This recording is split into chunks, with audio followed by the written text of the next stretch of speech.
climb back towards the 50s. We'll talk more about rainfall chances for your Tuesday and again as we finish off the work week coming up. Miguel, thanks. Some good news to pass along tonight. The Richmond County deputy shot in the line of duty could be home as soon as Wednesday in time for Thanksgiving.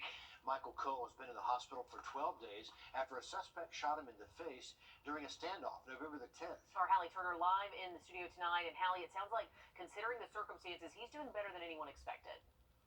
I spoke with former deputy who stopped by to see him and make a special delivery. Michael Cardenas with the J.D. Paul Memorial Foundation says Cole still has a trach and at least one more surgery ahead of him, but he was stunned to see him on his feet today.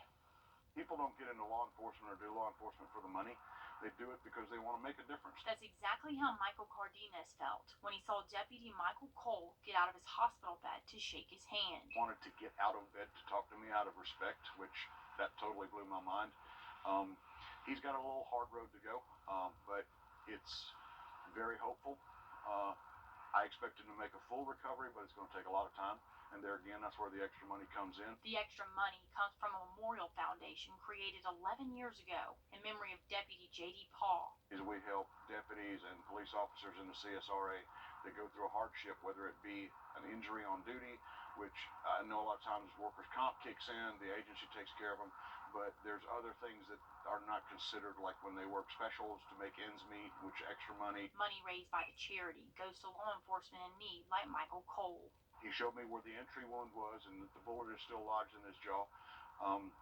That's one of the next surgeries, is to get that out and also do some reconstructive skeletal surgery on his teeth and then on his jaw, which is, anytime you do surgery like that, it's going to cause a little bit of more trauma. So he's got a little road ahead of him, but all in all, he's a very lucky young man. A fraction of an inch in either direction, and the bullet would have killed him. This afternoon was the first time Cole was able to speak since the accident, and Cardenas was there to hear it and gift him with a check from the foundation.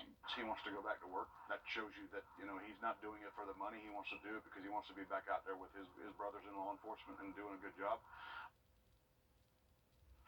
Cardenas says Cole remembers everything from that night and has yet to give up the fight. Hallie, thanks for the update there. Glad to see him making some progress. Meanwhile, in South Carolina, investigators arresting a former state trooper for misconduct before he could retire. They accused 59-year-old David McCollany of not fulfilling his duties as a trooper when he recovered personal property from a collision, failed to document that, and then sold it for personal gain. He's in the Greenville County Detention Center, charged with theft and common law misconduct.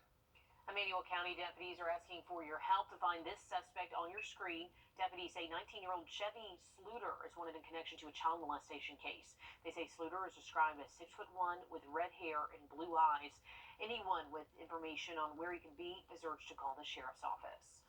There are still some questions after a deadly gas leak.